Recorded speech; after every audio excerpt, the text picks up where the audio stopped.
ராணுவத்தில் சேருவதே சாகத்தான் என்றும் எதற்காக அந்த விஷயத்தை மீடியாக்கள் பெரிதுபடுத்துகின்றன என்றும் பீகார் அமைச்சர் கூறியது பெரும் சர்ச்சையை கிளப்பி உள்ளது.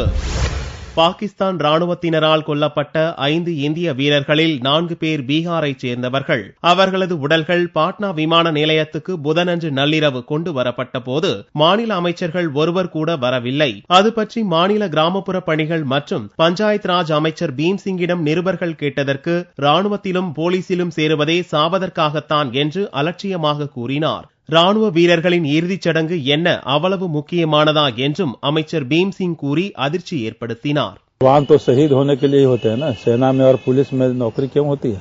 आप थोड़ी शहीद होइएगा, शहादत के लिए ही जाते हैं. उनका ये है भावना, उसकी है भावना के साथ सेना में कोई जाता है, भावना के साथ पुलिस में जाता है.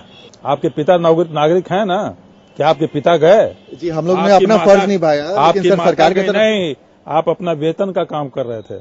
नहीं, आपका फर्ज नहीं है, आप वेतन के लिए काम कर रहे थे, आप इस चैनल के लिए गए थे.